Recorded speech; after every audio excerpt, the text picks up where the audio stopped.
Kabanata 331. Sa pagkabihag ngayon kay Liara, nagsimulang magmaneho si Gerald. Sa Wayfair Mountain Entertainment, pagdating sa villa, tumawag si Gerald sa mga tanod na nagbukas ng pintuan para makapasok ang limousine. Sinabi sa kanila na dalhin si Liara sa isang bakanting silid at panatilihin itong paningin sa kanya. Wow, maliit na driver. Hindi ko inaasahan na mayroon kang labis nakapangyarihan sa mga bantay dito. Nakikinig sila sa lahat ng iyong utos, sabi ni Dorothy habang tumatawa. Ginoo, Crawford, nandito ka. Panipi, nakita ni na Zack at Michael na si Gerald na papasok sa gusali at dali-dali. Silang lumapit upang batiin siya. Kinumusta rin nila si G. Kendall, habang si Zack at Michael ay kadalasang lumilitaw sa Mayberry City, sa harap ni na Jessica at G. Kendall, sa halip ay nagbigay sila ng impresyon na maging regular na mga alipors. Gayunpaman, hindi iyon ang nakakuha ng pansin ng apat na bagong tao. Sina G. Kendall, Drake, Tyson, at Dorothy ay natigilan lahat. Nang marinig nila kung paano sinalita ng dalawa si Gerald. Ginoo, Crawford, panipi, ikaw si G. Crawford. Gulat na tanong ni G. Kendall, ako yun, oo. Nais ko sanang magpakilala kanina ngunit hindi pinayagan ng sitwasyon, sagot ni Gerald, isang mapait na ngiti sa labi. Umubo si G. Kendall. Ang paghahayag ay kapwa nakakagulat sa kanya pati na rin nakakahiya. Pagkatapos ng lahat, kanina pa nila tinatalakay ang lahat ng uri ng mga alingaw tungkol sa kanya nang medyo matagal nang siya ay, medyo literal, nakaupo sa tabi mismo nila sa limousine. Upang isipin na ang bihirang bihis at introvert na taong ito ay talagang si G. Crawford. Tila totoo ang sinabi sa kanya ng panganay na binibini. Nakita ko, kaya ikaw si G. Crawford, sabi ni Dorothy. Kahit na, sa una ay naging komportable siya sa pakikipag-usap kay Gerald. Dahil sa kung gaano katapat ang isang tao sa pagmamaneho, hindi niya maiwasang makaramdam ng pagkabigla sa pagsisiwalat. Dahan-daang tumango si Gerald, isang malaswang ngiti sa kanyang mukha. Hindi inaasahan ni Gerald na mas kaunti pa ang reaksyon. Ang nagawa ay tapos na at ang apat ay pinangunahan sa isang hapunan. Hapunan na inayos ni Michael. Ang lima pagkatapos ay dahan-dahang nagkakilala sa isa't isa habang kumakain at umiinom. Ginoo, si Crawford, ang panganay na binibini at ang master ay nagpadala sa amin dito upang maipasa ang isang mahalagang anunsyo. Naniniwala ako na ang bagay na ito ay naitala ng maraming beses sa pagitan mo at ng panganay na binibini.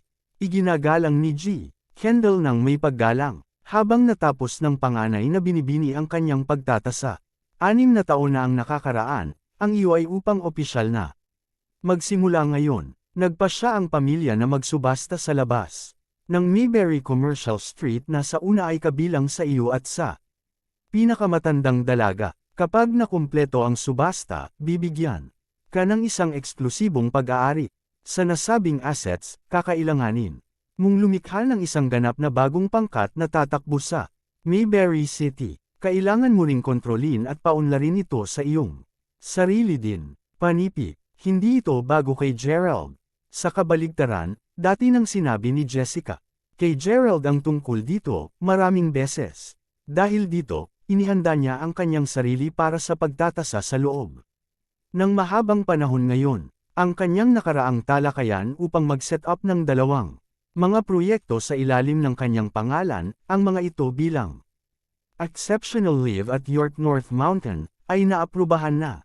Gayunpaman, hindi niya inaasahan na auction ng kanyang pamilya ang Mayberry Commercial Street, habang naiintindihan ko na ang layunin ay upang bumuo ng isang bagay sa aking sarili. Ang Mayberry Commercial Street ay napakapakinabangan na. Mayroon bang pangangailangan na auction ito? Tanong ni Gerald habang ngumiti siya ng mapait. Maraming mga bagay ang naranasan ni Gerald doon at nagbunga ito ng sentimental na halaga sa kanya ngayon. Sa gayon, ang kita na nakuha ay simpleng ginamit upang masuri pareho kayo at ang pinakamatandang dalaga. Hindi kailanman pinapayagan ng pamilya ang isang maliit na pangkat na mabuhay magpakailanman. Gayunpaman, G. Crawford, kung talagang gusto mo ang lugar, maaari mo itong bilhin muli sa hinaharap para sa iyong sariling libangan at paglilibang. Hindi talaga maintindihan ni G. Kendall ang kahulugan sa likod ng tanong ni Gerald.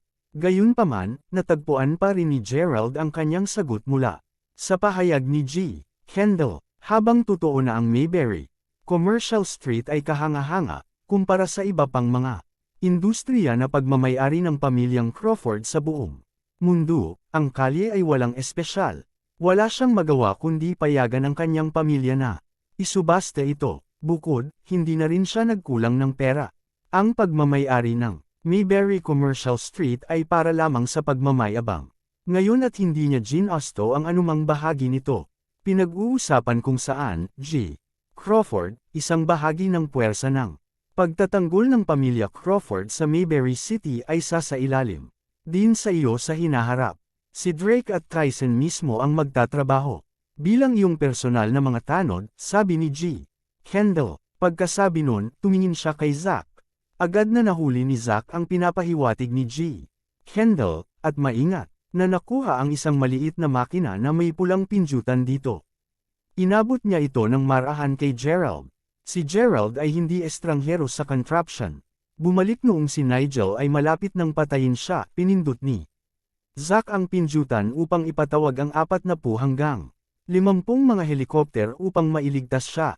Ang aparatong ito ay gumagana bilang isang tool sa komunikasyon para sa mga emergency sa militar. Pag-aari mo na ngayon, panipi. Ang susunod na hakbang ay upang mag-sign sila ng ilang mga dokumento sa paglipat at gawin sa lahat ng mga formalidad. Sa oras na nakumpleto ang lahat, halos alas 8 na ng gabi.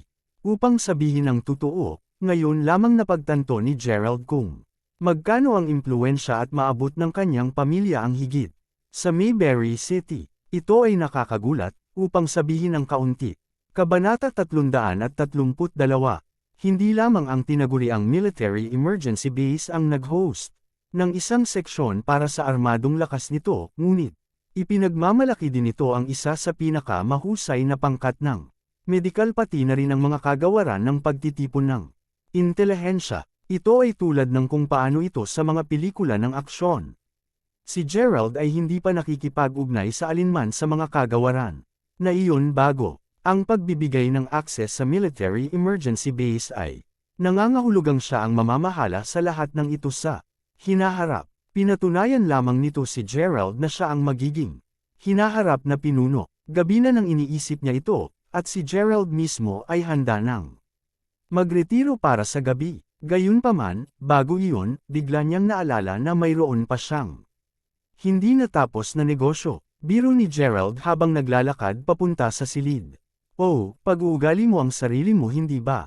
Kung hindi man, baka tuluyan na akong mapatay. Sinubukan mo lang talaga akong kagatin. Ikaw ba ay isang uri ng aso? Panipi. Kahit na malayo ang distansya, naririnig na ni Gerald ang pagmamura ng kanyang tanod mula sa likuran ng pintuan. Bitawan mo ako ****. Kung hindi mo gagawin, tiyakin kong personal na papatayin ka ni G. Rai hanggang sa mamatay siya. Panipi. Ungol ni Liara. Ay hindi, G. Rai. Kinikilabutan ako. Hahaha. Lady, tumingin sa paligid mo. Ibabagsak ko sa iyo ang isang pahiwatig, maaari mo ring maghintay ng iyong kamatayan mula nang maglakas loob kang mapahamak si G. Crawford ng Mayberry City. Panipi. Ano, G. Crawford? Kailan pa ako nagdamdam kay G.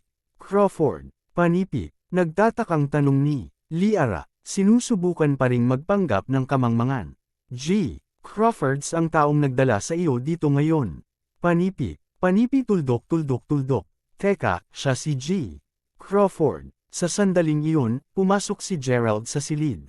Ginoo. Crawford. Magalang na sigaw ng dalawang bodyguard sa loob bago umalis sa silid sa ilalim ng kanyang utos. Ikaw, ano ang pinaplano mong gawin sa akin? Tanong ni Liara. Ang takot ay tuluyan ng lumubog. Sa wakas ay napagtanto niya kung paano niya nakuha ang maraming mga tao upang magmadali pabalik kapag sila ay nasa surati. Ang lalaking ito ay talagang si G. Crawford sa laman. Bihag ka na sa silid na ito. Ano sa palagay mo ang gagawin ko?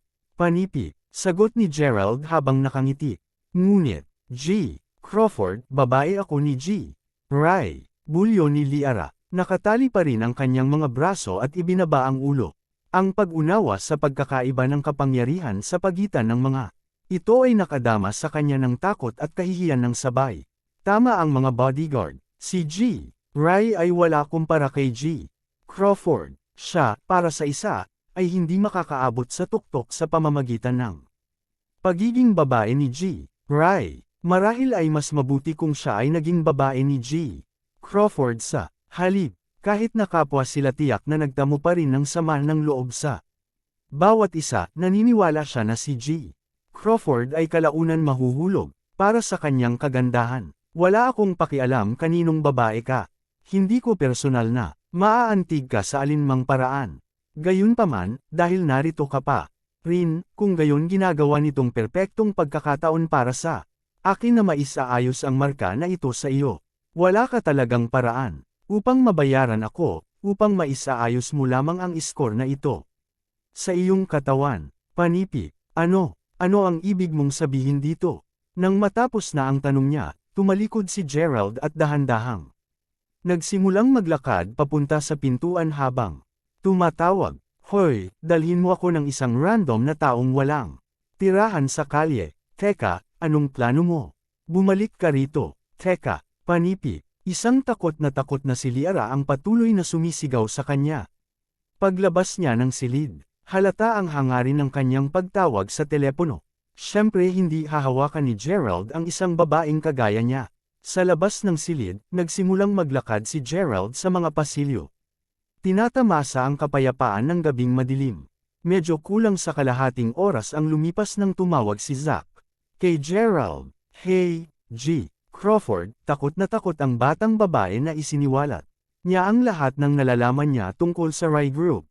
Sa totoo lang hindi ko inaasahan na malaman niya na marami sa kanilang mga sekreto. Sumang-ayon din siya na tulungan kaming makuha ang gusto namin. Sabi ni Zack, isang ngisi sa mukha. "Ang iyong ideya ay tunay na napakatalino, G. Lyle. Kung hindi mo ito iminungkahi, inuutusan ko lang ang ilang mga gwardya na bugbugin siya." Sagot ni Gerald habang ngumiti siya ng awkward. Likas na binigyan ni Zack ng payo si Gerald tungkol sa bagay na ito. "Huwag kang mag-alala, G. Crawford. Nasaktan ka ng Rai Group dahil hindi nila alam ang kanilang sariling lugar. Bigyan mo ako ng isang araw at gabi. Tiyak na maririnig mo ang mga kasiyasyang resulta mula sa akin." Panipi, Kabanata 333. Hindi talaga mapakali si Gerald tungkol sa mga pamamaraan ni Zack sa pagharap sa bagay na ito. Maaga siyang nagpahinga ng gabing iyon. Kahit malakas ang ulan nang magising siya, sumugod pa rin si Gerald sa paaralan. Pagkatapos ng lahat, mahalaga rin ang kanyang pagsusuri sa araling bahay. Tulad ng dati, pinababa siya ng kanyang driver sa pintuan ng paaralan at si Gerald ay lumakad papasok sa paaralan na may dalang payong. Bigla na lang narinig ni Gerald ang isang malakas na hiyawan. Nang lumingon siya upang tingnan ang pinagmulan ng tunog, nakita niya ang isang batang babae na nakasuot ng puting damit na tila pinilas ang bukong-bukong. Hawak niya ang isang payong sa isang kamay habang ang isa naman ay nakahawak sa bukong-bukong niya. Napagpasyahan ni Gerald na dapat ay napilipit siya sa bukong-bukong habang binubuksan ang kanyang payong. Dahil hindi siya halos makapaglakad ng maayos sa sandaling iyon. Tila ang malas na payle. Natagpuan ni Gerald ang sarili na naglalakad papunta sa kanya sa ilalim ng kanyang payong. "Ayos ka lang." "Masakit," sigaw ng dalaga habang nakataas ang ulo upang tignan siya. Ang kanyang mga mata ay pawang mga luha. Bahagyang natigilan si Gerald nang makita ang mukha nito. "Ikaw." Halata din sa mukha nito ang pagtataka ng dalaga. Ito ay hindi lamang anumang random na tao. Siya ang mabait na batang babae na dating umupo sa tabi ni Gerald noong siya ay nag-aaral sa library ng ilang sandali. Ang alaala ng kaganapan ay napahiya kay Gerald. Hindi lamang siya nagkaroon ng nosebleed noon, ngunit siya ay nakabahin din. Isang nakakahiyang bagay na dapat tandaan. Hindi inaasahan, upang masabi lang, na makaharap niya siya ngayon. Habang babalik sa paaralan kaninang madaling araw, Oo, matagal-tagal na, plano ko muna na tawagan ang isang taxi. Upang lumabas at kumuha ng ilang mga materyales. Kung iisipin, marahil ay nagmamadali akong maglakad. Sabi ng dalaga habang namula ang pisngi ng bahagyang namula. Ito ay isang halatang tanda, na naaalala niya ang dati nang nangyari sa silid-aklatan. Sa malakas na ulan na ito, mas makakabuti kung ipagpaliban mo. Ang plano sa ngayon, tutulungan kita makarating sa infirmary. Sagot ni Gerald. Hindi niya nakalimutan ang katotohanan na iniabot niya sa kanya. Ang isang tissue sa kanyang nakakahiya na kalagayan noon. Kahit na sila ay medyo hindi pa kilala sa puntong ito, naramdaman pa rin niya na obligado siyang tulungan siya. Kung sabagay, ang batang babae ay isang mabuting tao at magandang aibot. Kung hindi niya papansinin at iwan na lang siya doon, tiyak na babalik ang kanyang pagkakasala upang kumagat kalaunan. Bagaman nag-atubili siya noong una, tuluyang tumanggo siya. Masyadong sobra ang sakit sa kanya. Kahit sa tulong ni Gerald ay nahirapan pa rin siyang maglakad. Sa huli, ginamit ni Gerald ang pagsakay sa kanya sa kanyang likuran. Sa kabutihang palad, naramdaman ng dalaga na walang masamang balak si Gerald, kahit na noong una silang nakatagpo sa silid-aklatan. Sa makatuwid, hindi niya sinubukang labanan ang lahat at pinayagan lamang si Gerald na dalhin siya. Hawak niya ang kanyang payong habang naglalakad sila patungo sa infirmary. Hindi mapigilan ni Gerald na mamula ng bahagya ng mahuli ng ilong ang bango ng kanyang katawan. Gayunpaman, mayroon na siya kay Mila kaya bakit sa mundo ay iniisip pa niya ang sitwasyon. Umiling-iling si Gerald upang malinis ang kanyang isip bago nagsimulang maglakad ng mas mabilis. Beep beep, isang Mercedes-Benz G500 ang tumunog ng dumaan ito kay Gerald at sa dalaga. Hoy, ang ganda, malakas ang ulan kaya bakit hindi ka sumakay sa kotse ko? Ihahatid na kita sa kung saan ka man patungo. Panipi, ang sigaw ay nagmula sa isang bihis na teenager na gamulong sa bintana ng sasakyan. Hindi mapigilan ni Gerald na tumigil sa kanyang mga track nang marinig ang mga salita ng teenager. Sa kanyang isipan, alam ni Gerald na lahat ng magagandang batang babae ay mahilig sa mga mamahaling kotse. Gayunpaman, halos hindi siya tumingin sa driver. Instead, kinurot niya ng mahina ang balikat ni Gerald. Huwag ka lang tumigil dito, namamatay ako sa sakit. Panipi. Oh, tama, panipi. Tumango si Gerald bago nagsimulang maglakad ulit ng mabilis. Tila, iba ang batang babaeng ito sa iba pang nakasalamuhan niya dati. *man it. Kung nalaman kong nandito siya sana medyo maaga pa. Ako dumating. Nakakahiya naman. Napakaganda ng batang babae. Panipi. Malakas na bamantong hininga ang bata bago hinampas ang kamay sa manibela habang pinagmamasdan si Gerald na dahan-daang lumalakad palayo na nakadikit pa rin ang kagandahang likuran. Sa kasamaang palad, ang infirmary ay hindi masyadong malayo. Nang makarating sila, dumating agad ang isang doktor upang suriin ang kanyang pinsala. Alam na alagaan siya ng doktor, tumalikod si Gerald para umalis. Teka, ano ang iyong pangalan? Ang akin si Gia, sigaw ng dalaga. Papunta sa likuran niya. Ang sa akin ni Gerald. Nakita ko. Maraming salamat sa ngayon iniligtas mo ako mula sa isang mundo ng sakit. Hindi ko alam kung paano ko magagawang bumalik na may spray na bukong-bukong. Gayun din, napansin ko na may hawak kang isang libro. Posibleng magtungo ka sa silid-aklatan upang mag-aral. Panipi. As a matter of fact, I am, sagot ni Gerald habang tumango ito. Kabanata 334. Gia, ayos ka lang. Paano ka naging pabaya? Panipi. Sa sandaling iyon, ang pinto ng infirmary ay itinulak bukas. Apat na mga batang babae na ang lahat ay mukhang maayos na pag-uugali ay lumakad sa infirmary. Kahit papaano, ang bawat isa sa kanila ay nagdudulot ng kagandahang maihahambing sa mga showgirl ng kotse sa internet. Para silang mga kasama ni Gia. Narito sila sapagkat si Gia ay nagpadala sa kanila ng isang text message kanina na sinasabi sa kanila na pupunta siya sa infirmary. Napilipit ako sa bukong-bukong ngunit pinalad kong mabangga si Gerald. Dinala niya ako hanggang dito sa kanyang likuran. Panipi. Nakangiting paliwanag ni Gia habang nakatingin kay Gerald. O aking Diyos! Sinasabi mo sa amin na isang bayani ang nagligtas ng aming kagandahan. Hahaha. Pagkatapos ay talagang dapat nating pasasalamatan ang gwapong lalaki na nagligtas sa ating giya.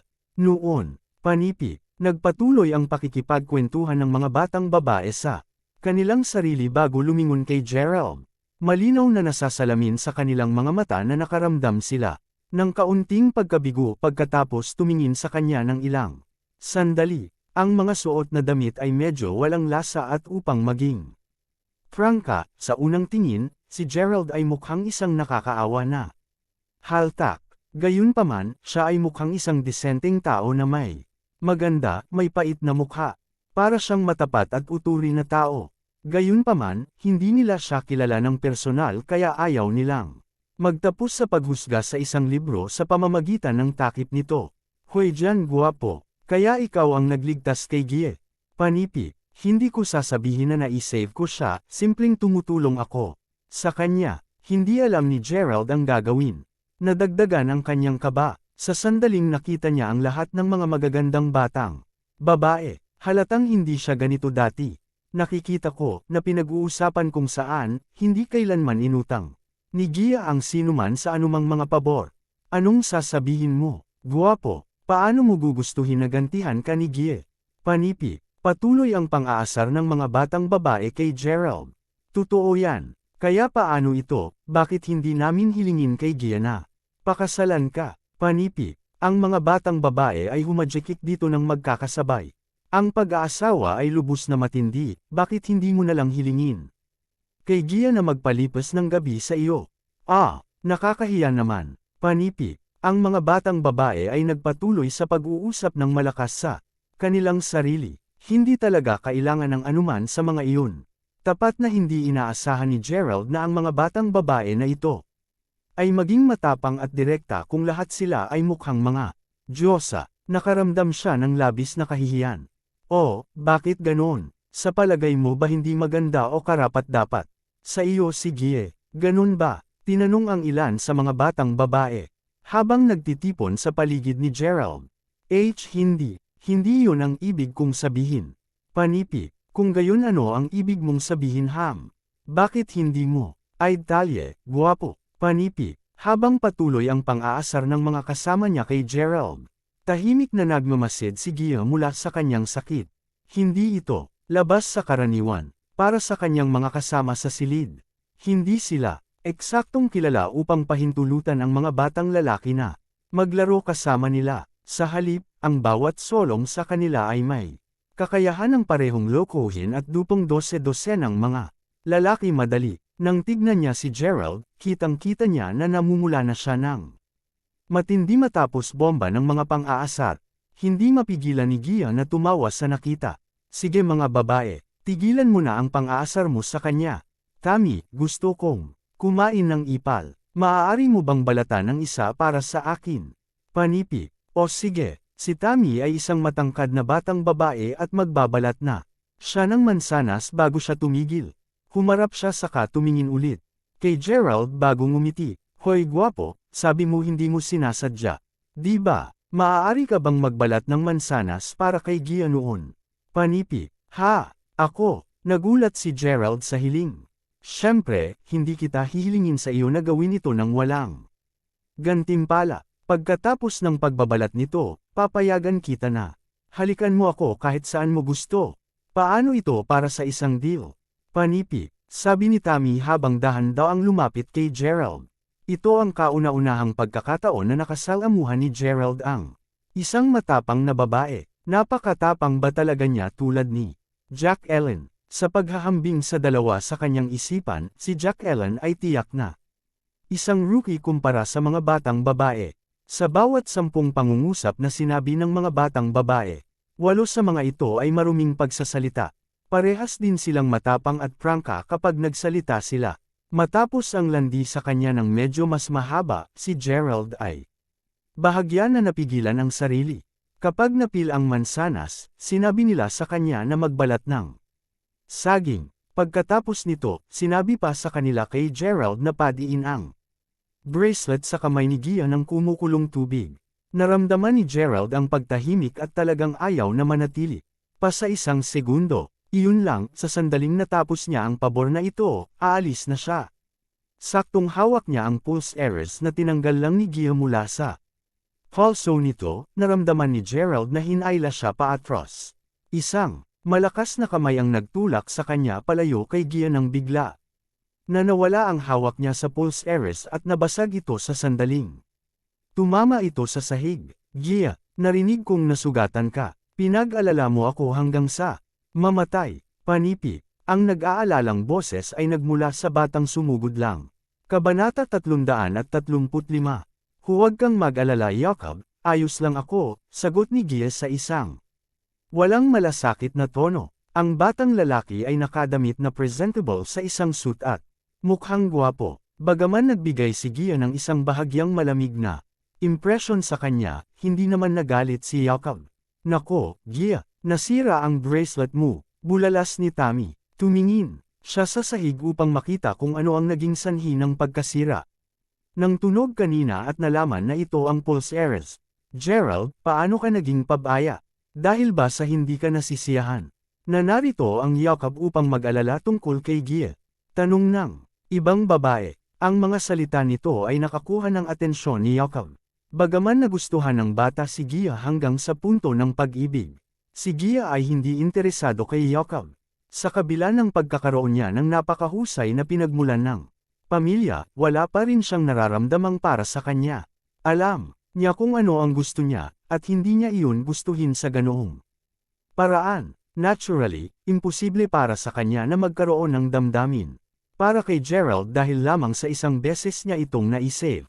Alam ito ng mga kasama sa kwarto ni Gia at simpleng naglalaro lang sila kay Gerald. Malinaw na nakita ng lahat na ito nga talaga, si Jacob na kinalayo ni Gerald nang mas maaga na naging sanhi ng aksidenteng pagbagsak nito ng pulse eres. Mabuti lang, bracelet lang yun. Bibili na lang ako ng isa pa. Panipi, nakaramdam ng bahagyang hiya si Gia.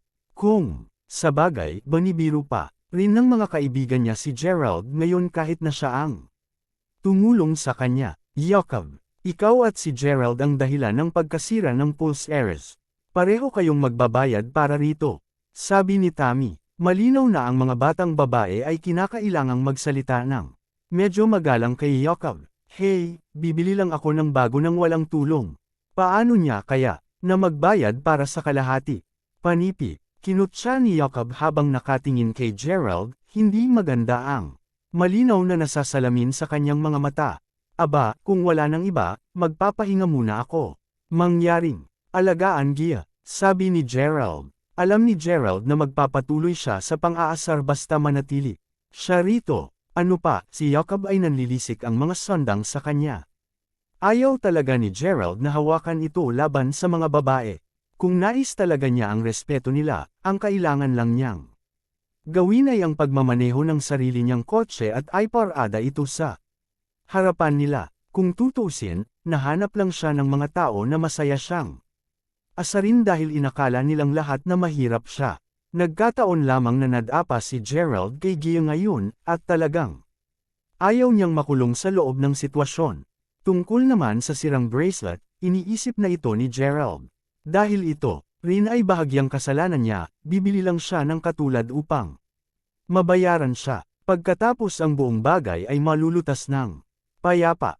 Habang pinapanood niya ang pag-alis ni Gerald, nais ni Gia na tawagan siya na manatili ngunit alam din niya na hindi siya madaling umangkop sa kanyang mga kaibigan. Naghihintay lang siya para sa isa pang pagkakataon sa hinaharap. Matapos tuluyang umalis sa infirmary, dumiretso si Gerald sa library upang mag-aral. Sa isang iglap lang ng mata, dumating ang tanghali. Noon nang tumawag si Zack kay Gerald.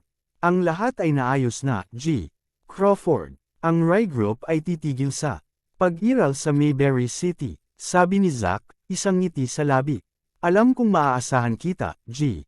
Lyle, sagot ni Gerald. Madali lang ang proseso ni Zack.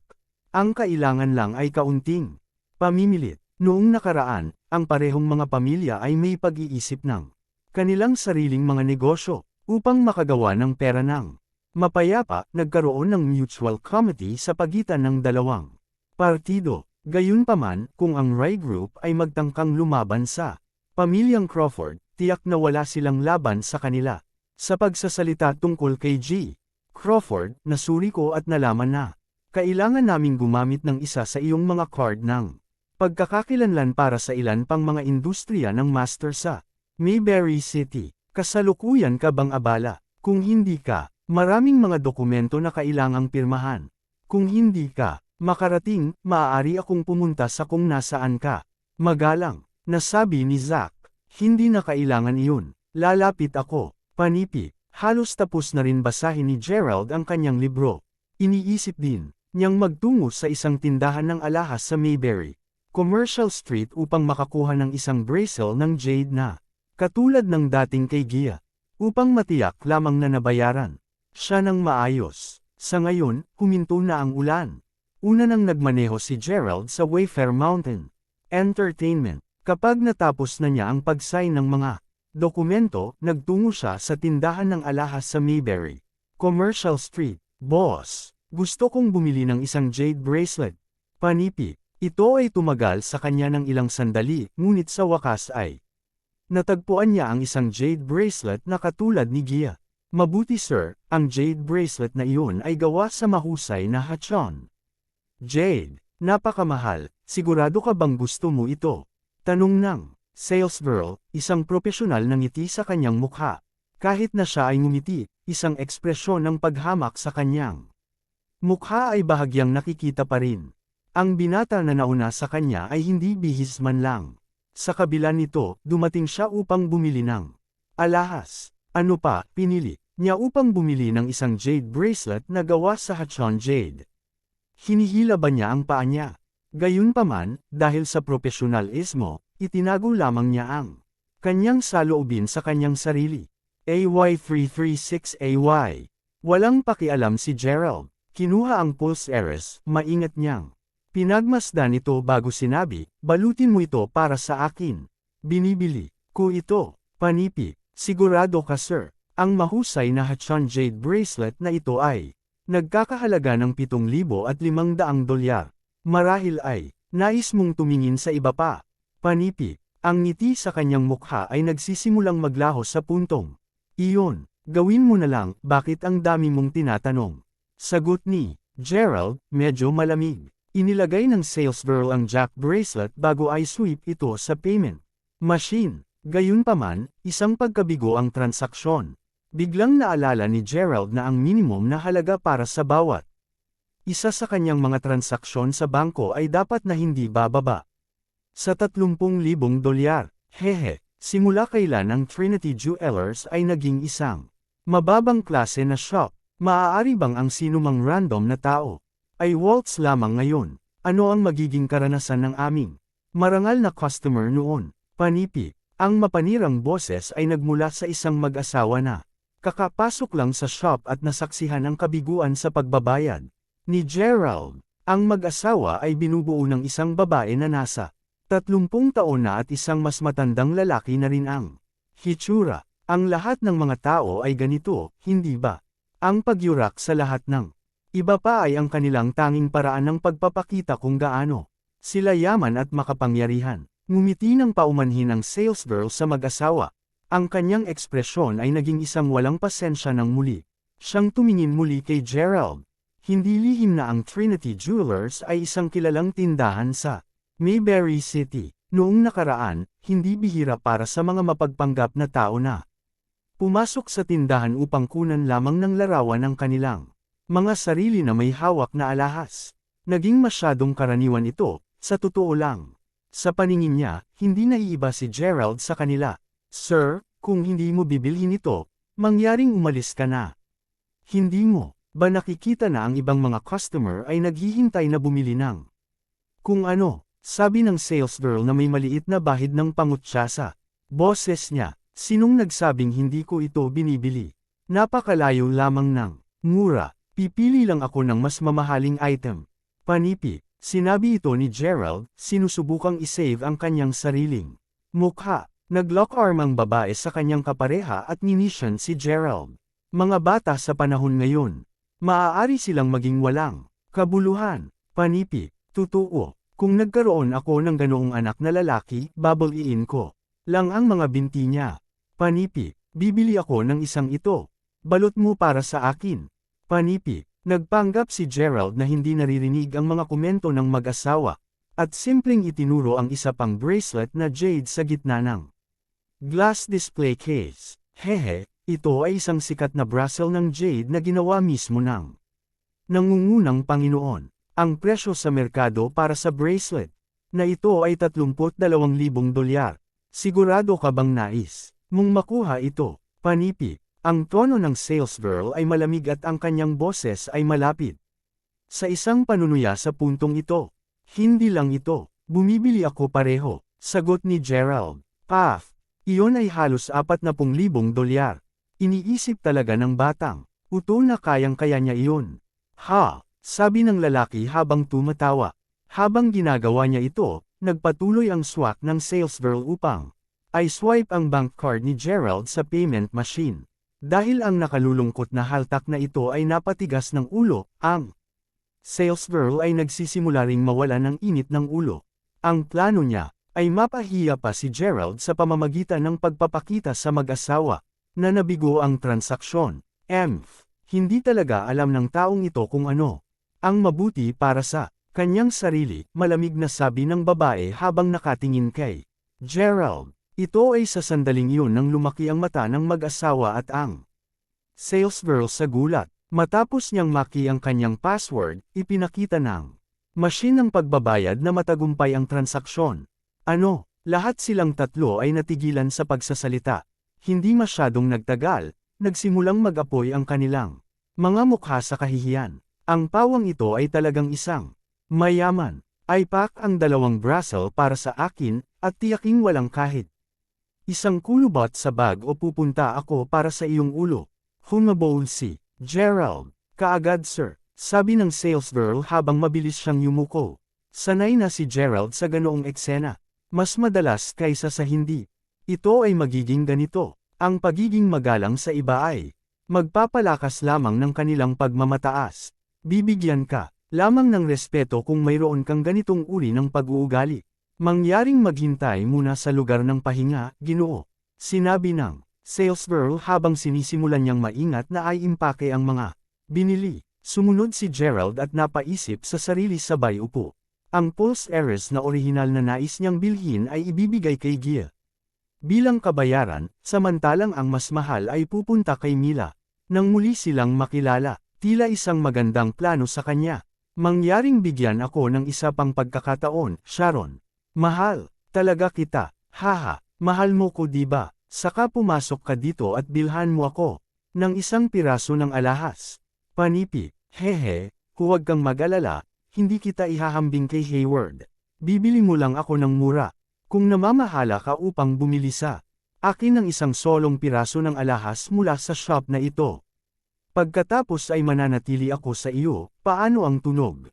Panipi, sa sandaling iyon, isang lalaki at babae ang maingay na pumasok sa tindahan. Tinaas ni Gerald ang kanyang ulo upang tignan kung sino ang nagkagulo. Ang mga taong nakita niya ay nagpataas ng kilay sa kanya. Hindi ba yun si Sharon at ang dating kasintahan, si Murphy?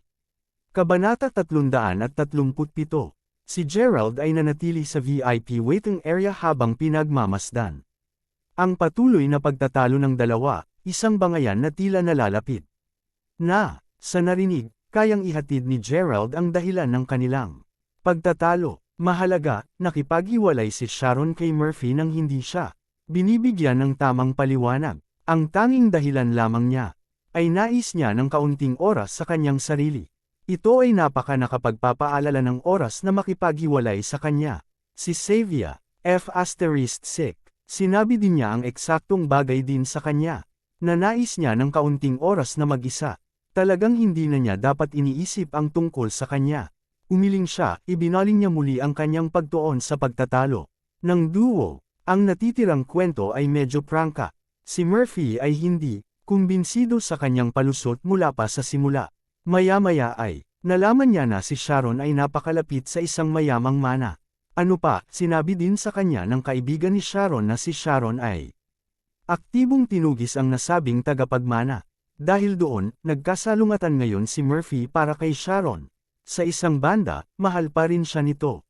Sa kabilang banda, naramdaman niyang ipinagkanulo siya. Sa gayon, sinubukan ni Murphy na makipagkasundo sa kanya si Sharon sa loob ng ilang panahon ngayon. Paimpol niyang nais na gawin ito sapagkat kahit siya ay may kanya-kanyang dignidad bilang isang tao, ang lahat ng iyon ay humantong sa kasalukuyang eksena sa tindahan ng alahas. Ngayon, sinabihan ni Sharon si Murphy na bilhan siya ng isang piraso ng alahas mula sa Trinity Jewelers. Sinabi niya na babalik siya sa tabi niya hanggat makakaya niyang bilhin siya kahit isang solong piraso ng alahas. Ito ay magiging isang mahirap na gawain para kay Murphy. Ang mga item doon lahat ay mabangis na mahal. Kahit na ang pinakamurang piraso ng alahas doon ay magkakaroon ng isang tag ng presyo na hanggang sa $4,500. Nagsimula pa lamang magtrabaho si Murphy kaya tiyak na wala siya sa ganoong klaseng pera. Sharon, ang mga alahas dito ay sobrang mahal. Maaari ba kaming pumunta sa ibang tindahan sa halip? Hanggat hindi ito lalampas sa $1,500 tiyak na makukuha ko ito para sa iyo. Panipi, si Murphy ay may isang determinadong boses at ekspresyon sa kanyang mukha habang sinasabi niya ito. Hehe, nais mo akong maging kasintahan kung ang iyong kayang bayaran ay $1,500. Daft ka ba, Murphy? Ang cellphone na ito lamang na binili ni Hayward para sa akin ay nagkakahalaga ng kahit $1,000. Sagot ni Sharon, habang nagtatawanan. Dahil masisira pa rin niya ang mga relasyon sa kanya, baka malabasan din siya. Malinaw na ang lahat ngayon. Gusto mo si Hayward dahil lang sa mas malaki ang pera niya.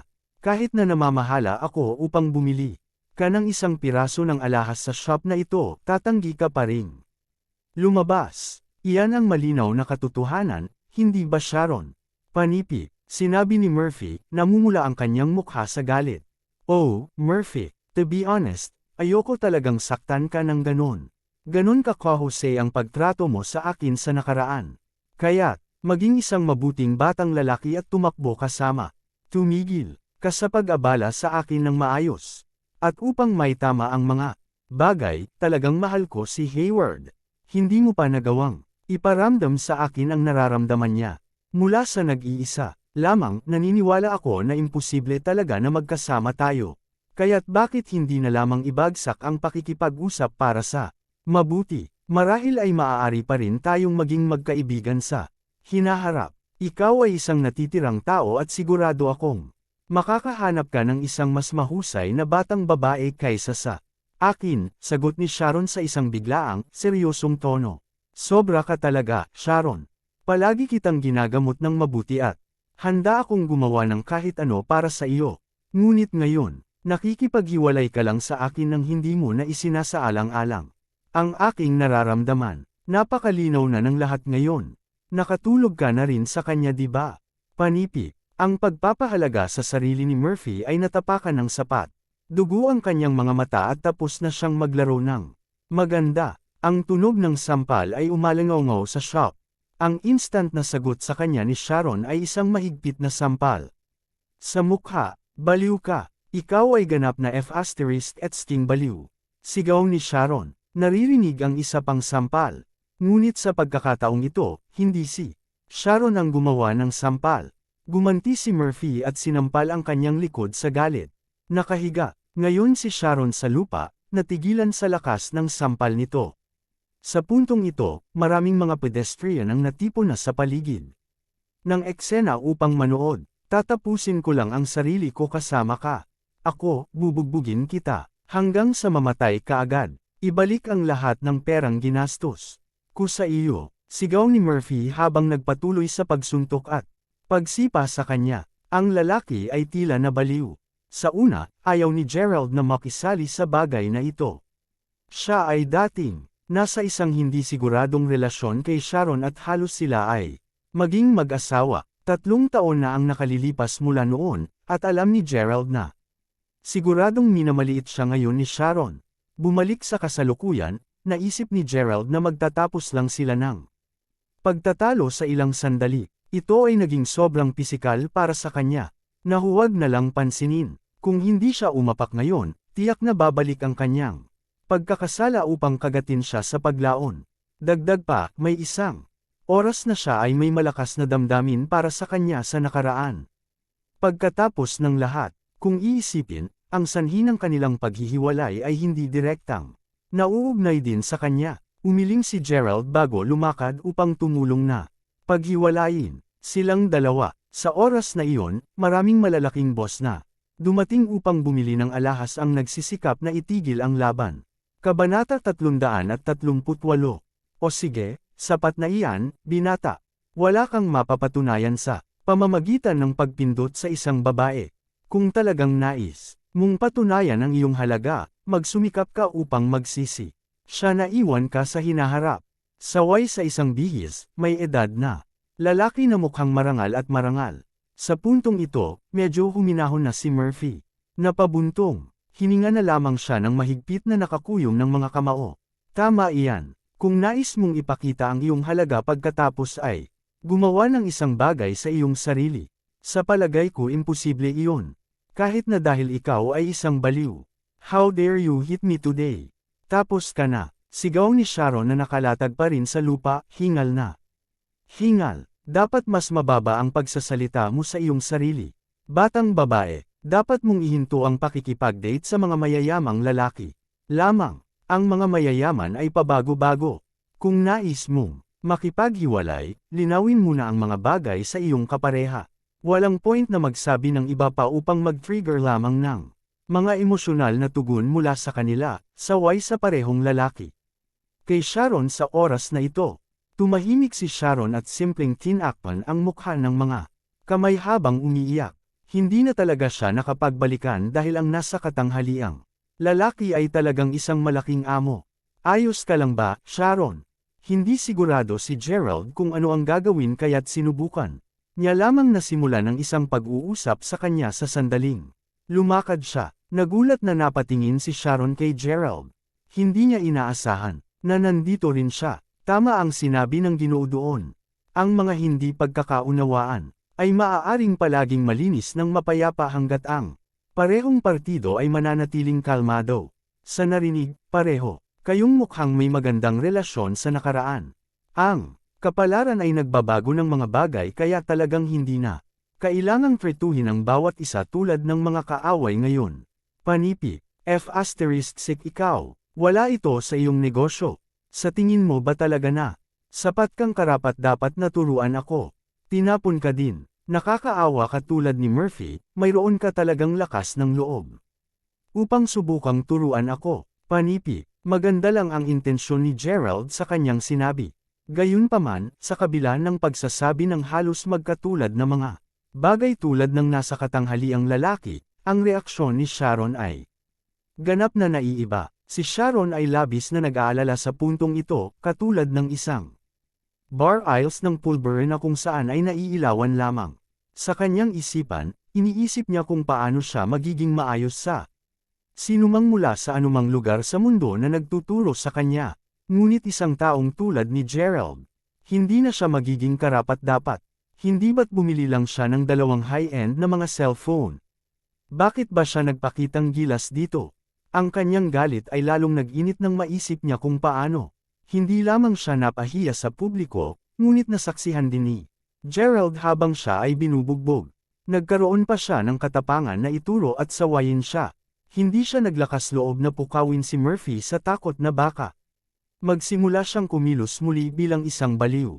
Wala nang tanong din ang lalaking nasa katanghaliang lalaki na nagsaway sa kanya. Kaya, ang nag-iisang tao na maaari niyang idirekta ang kanyang galit ay si Gerald sa pagtatangkang ibalik ang kanyang sariling kumpiyansa sa sarili. Sinimulan niyang itulak at itulak si Gerald habang inilalabas ang lahat ng masasamang wika sa kanya. Napakalinaw nito na sinusubukan lamang niyang isave ang kanyang sariling mukha. Ang isang tulad mo ay dapat lamang na lumayo sa mga ito at mawala. Ako ay dapat bulag sa high school na kahit na isinasaalang-alang ang pag-ibig sa tulad ng isang nakalulungkot na haltak tulad mo. Panipi, umatras lang si Gerald sa bawat paghimas niya ng hindi sinabi. Ang iba, sa sandaling iyon, ang salesgirl mula dati ay bumalik na may dalang Mga bracelet na maingat na hawak sa kanyang mga kamay. Tumigil ka, sigaw ng sales girl sa sandaling nakita niya ang pinakakilala niyang customer na itinulak ng isang random na babae. Ang isang galit ay nagpasimula sa sales girl na parabang ang kanyang sariling asawa ay sinampal lamang ng ibang babae. Tumakbo siya, upang pigilan kaagad si Sharon. Mawala, ungol ni Sharon habang tinutulak palayo ang sales girl. Naririnig ang tunog ng pagkabasag. Ang dalawang magagandang kahon na isinagawa ng sales girl ay pareho sa lupa. Ang tunog na nagmula sa loob ng mga kahon ng nahulog ay hindi masyadong nakasisiguro. Ang lahat na nakakita ng pagplay ng kaganapan ay tumahimik. Pagkatapos ng lahat, alam ng lahat na ang alahas sa tukoy na shop na ito ay napakamahal, sa paghuhusga mula sa kung gaano kagaling. Ang dalawang kahon sa sahig, ang mga nilalaman ay tiyak na hindi lamang anumang regular na alahas. Ang mapanirang tunog ay tiyak na nakabalik kay Sharon sa kanyang katinuan. Ang mga bracelet na jade. Panipi, hindi inaasahan ng sales girl na si Sharon ay magiging ganito. Ahas. Habang nakatingin siya sa dalawang kahon sa sahig, nagsimulang mabuo ang malamig na pawis sa noo niya. Huminga, sumubo siya kaagad at sinimulang i-unpack ang unang kahon. Nang buksan niya ito, nakikita ng lahat na ang jade bracelet ay nasira. Nasa 3 piraso. Kabanata 339. Oh my! Iyon ay hindi hitsura ng anumang ordinaryong bracelet ng jade. Ito ay isang kahihiyan na ito ay nasa 3 piraso. Tila isang Hachan jade bracelet. Sasabihin kong, nagkakahalaga ito ng $7,500. Sayang ang nasira ngayon. Masyadong marahas ang batang babae na iyon. Dapat niyang bayaran ng buong halaga dahil siya ang nagtulak sa sales girl. Panipi, may iba pang kahon. Nagtataka ako kung ano ang nangyari sa mga nilalaman nito. Panipi, marami sa mga tao roon ang nagmumuni-muni sa bagay na ito. Habang nakatingin kay Sharon, samantala, ang sales girl ay nahulog sa gulat at nakalimutan kahit na humingi ng paumanhin kay Gerald. Sinimulan niya kaagad ang pagbukas ng pangalawang kahon. Kapag binuksan niya ito, ang lahat doon ay agad na sumigaw ng malakas. Iyon ang dragon ng Jade. Ang nag-iisang Jade Dragon. Narinig ko na kung titingnan mo ng maingat, makikita mo ang hugis ng isang dragon sa loob mismo ng Jade. Panipi, narinig ko rin ang tungkol dito. Isa ito sa pinakamabentang item sa shop na ito. Ginawa ito ng isang napakadalubhasang master alahas. Nagkakahalaga ito ng $32,000. Panipi, sa kabutihang palad para sa marahas na ginang, ang bracelet ng Dragon Jade ay hindi nasira. Isipin kung magkano ang pera na kailangan niyang mabayaran. Panipi, ano ang ibig mong sabihin salamat hindi ito nasira? Ito ay ganap, na mahalaga na ang kulay ng jade ng isang piraso ng Dragon Jade ay pinananatili. Kung ang kombinasyon ng kulay ng piraso ng jade Dragon ay nabalisa, kung gayon hindi na ito magiging sa hugis ng isang dragon. Kung mangyari iyon, mas makabubuti na lang ang basagi ng Pulse Ares. Panipi, maraming taong may kaalaman ng aktibong nagbabahagi ng kanilang mga pananaw. Wow, nagtataka ako kung nasaan ang may-ari ng mga Pulse Ares. Kahit na ang nasa edad na boss mula pa kanina ay nagulat sa paglipas ng mga kaganapan. Ano ang nangyayari dito? Sa sandaling iyon, ang batang manager ng tindahan ay sumugod. Nang makita niya ang dalawang bracelet sa kanilang mga kahon na nasa sahig pa, agad na namumutla ang kanyang mukha. Ano pa ang ginagawa mo dito? Dalhin agad ang bracelet ng dragon Jade sa master alahas. Suriin niya ito upang makita kung ang hugis ng dragon sa Dragon Jade ay nasira. Panipi, okay, kaagad. Pagkatapos, ito. Bakit ka pa nandito? Sigaw ng manager, sobrang balisa ang boses nito. Ang sales girl ay muling nakalimutan na humingi ng paumanhin kay Gerald at simpleng sumugod upang makipagkita sa master. Perhiasan upang ma-appraise ang bracelet ng Dragon Jade. Miss, manatili ka sa shop. Pag-uusapan natin ang tungkol sa kabayaran sa sandaling ang mga resulta ng pagtasa ay lumabas. Malamig na sinabi ng manager kay Sharon. Oo. Hindi ko sinadya na basagin ang Pulse Ares. Gusto ko lang siyang itulak. Maamo na sinabi ni Sharon. Kapag narinig niya kung gaano kamahal ang dalawang bracelet na jade, siya ay natakot ng labis na ang kanyang mga binti ay nagsimulang manginig tulad ng jelly. Siyempre hindi mo sinasadya, ngunit nasa tabi iyon. Habang naghihintay ka, huwag mag-atubiling makipag-ugnay sa iyong pamilya. Kung ang Dragon Jade Bracelet ay hindi nasira, kung gayon, kakailanganin mo lamang na magbayad para sa Hachon Jade Bracelet. Sagot ng manager. Kahit na si Gerald ang bumili ng dalawang bracelet na jade, nanatili siyang tahimik. Galit na galit siya at nagalit sa ngayon. Pasimpleng nais ni Gerald na payuhan si Sharon ng mas maaga. Ngunit tinatrato niya ito na parang hindi man lang niya nakita bilang isang tao. Nagpa siya siyang hindi na magsabi ng anuman sa oras na ito. Pinili niyang simpleng titigan si Sharon sa katahimikan. Damn it! Ito ang lahat ng iyong kasalanan. Napakalungkot kong nasagasaan kaming pareho sa parehong araw. Kunot noo ni Sharon, habang nilalabas ang kanyang cellphone upang tumawag. Naturally, hindi niya tatawagan ang kanyang pamilya. Kung nalaman ito ng kanyang mga magulang ay siguradong papatayin nila.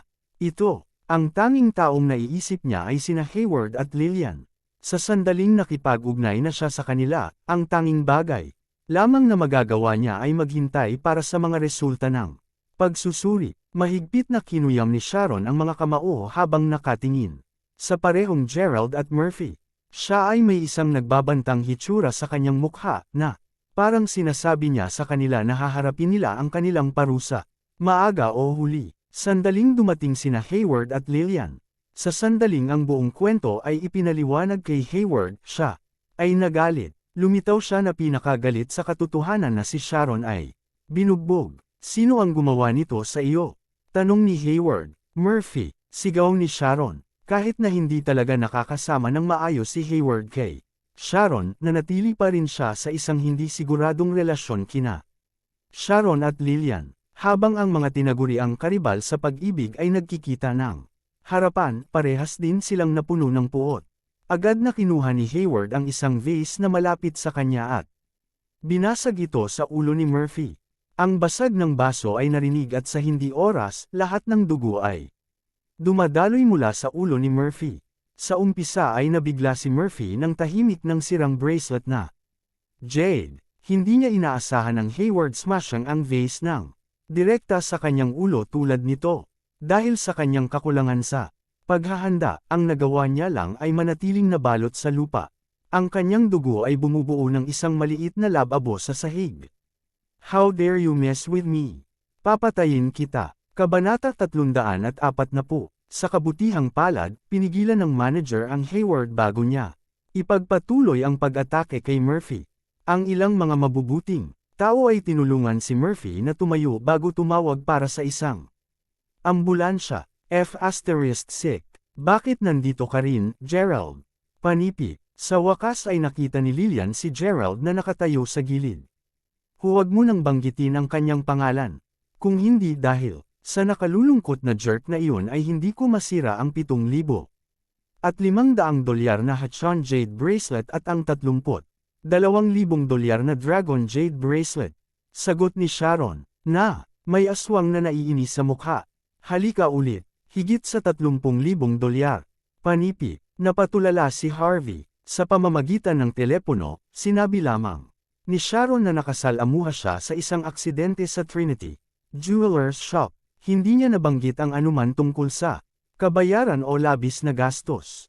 Naturally, wala siyang imik sandali nang marinig niya ito.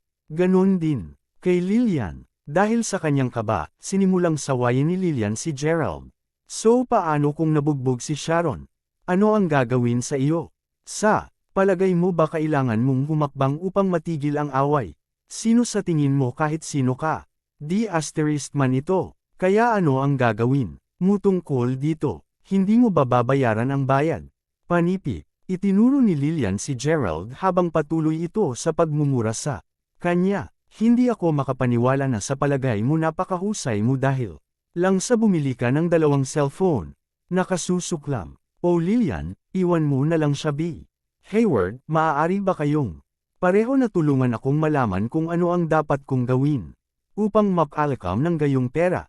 Panipi, Hindi man handa si Gerald sa pandiwang atake mula kay Lillian. Natigilan siya sa isang punto na hindi man niya alam kung paano ito pabulaanan. Hindi siya may kumpara. 3 taon lamang ang nakalilipas mula nang hindi na sila nakipag-ugnay sa isa't isa, ngunit sa oras na iyon, ang alinman sa nanatili na nararamdaman ni Sharon ay tila tuluyan nang sumangga. Nasa labas na, wala na ang mga resulta ng pagsusuri. Sigaw ng sales girl. Tuwang-tuwa siya sa oras na ito. Sina Hayward, Sharon, at ang iba pa ay nakatingin sa kanya. Inaasahan ang kanyang anunsyo nang nakabukas ang mga mata. Mabuti na lang at hindi nasira ang bracelet ng Dragon Jade. Sa makatuwid, kailangan mo lamang bayaran ang kabayaran para sa Hatchan Jade Bracelet na $7,500 lamang. Paliwanag ng sales girl. Oh, salamat sa Diyos. Nang marinig ito ni Sharon, halos himatayan siya. Ang napakalaking bigat sa kanyang mga balikat ay naangat at gayon din ang karamihan sa kanyang pagkabalisa. Gayunpaman, nanatili ang isa pang problema. Ang $7,500 ay hindi nangangahulugang isang maliit na halaga. Ano ang magagawa niya upang makalakam ang lahat ng pera? Hayward, Lillian, magkano ang pera mo? Kailangan mo akong tulungan. Panipi. Parang umiiyak ulit si Sharon. Mayroon akong mga $4,500 sa akin sa ngayon. Kumusta naman ikaw, Lillian? Panipi. 750 lamang, sagot niya. Mayroon din akong 750 rin, ngunit ang pagdaragdag ng lahat magkasama magkakaroon kami ng halos $6,000. Kulang pa rin ako sa $1,500. Sabi ni Sharon habang nagtatampo siyang nagtatalon. Huwag ka lang mag-alala, tatawag muna ako sa tatay ko. Hihilingin ko lang sa kanya na ilipat ang halagang iyon. Panipi. Nararamdaman ni Hayward na gumaan ang kanyang pitaka habang isinasaalang-alang niya kung magkano ang pera na gugugol niya. Gayunpaman, tiyak na mawawalan siya ng mukha kung sasabihin niyang wala siyang pera sa harap ng maraming tao. Ang 3 sa kanila ay nag-aalala sa tabi ng tindahan nang tumawag. Si Hayward, tatay, kailangan ko ng $1,500. Ito ay mahalaga. Makakatanggap ka ng pangalawang batch ng pera ng bayad sa loob ng ilang araw, tama ba? Kailangan ko talaga ng pera. Ngayon, okay, sige. Isinara ni Hayward ang telepono at makalipas ang ilang segundo, narinig niya ang tunog ng kanyang abiso sa WeChat. Ang pera ay matagumpay na nailipat. Ayos lang, mayroon kaming sapat na pera ngayon. Sabi ni Hayward na may ngiti sa labi. Sa sandaling iyon, napuno ng paghanga si Sharon kay Hayward. Naramdaman niya na hanggat nandyan siya, palagi siyang magiging ligtas at ligtas. Pinatunayan niya sa sarili na tiyak na papakasalan niya ito. Balang araw, si Lillian naman, nakaramdam ng bahagyang hindi mapalagay na panunood kay Hayward na gumastos ng $6,000 kay Sharon. Ang kanyang paninibugho ay ginagarantiyahan bilang kung sino ang hindi makaramdam ng ganoong paligid ng isang napakahusay na tao. Nagsasalita ng aling boss, maaari mo ba akong bigyan ng sirang bracelet? Pagkatapos ng ilang pag-aayos, posibleng maisusuot pa rin ito, sabi ni Hayward sa manager. Oo naman, bakit hindi? Umiling ang manager pagkatapos ay may isang ngiting ray sa kanyang mukha. Pagkatapos ay kinuha ni Hayward at ang iba pa ang sirang bracelet na jade mula sa kahon nito at sinuri ito upang makita kung maaari pa rin itong ayusin. Habang nangyayari ito, muling nagpakita ang sales girl. Sa oras na ito ay may 2 bago, magandang nakabalot na mga kahon. Humihingi ako ng paumanhin para sa paghihintay ko sa iyo ng matagal. G. Crawford. Parehong nakapak na mabuti ang parehong mga braso ng jade ngayon. Magalang na sabi ng sales girl habang ipinapasa kay Gerald ang mga kahon. Salamat, sagot ni Gerald habang tumango at kinuha ang mga kahon sa mga kamay nito. Hanggang dito na lang ang ating kwento. Huwag kalimutan mag-like, share and follow for more story ng Ang Lihim na Mayaman.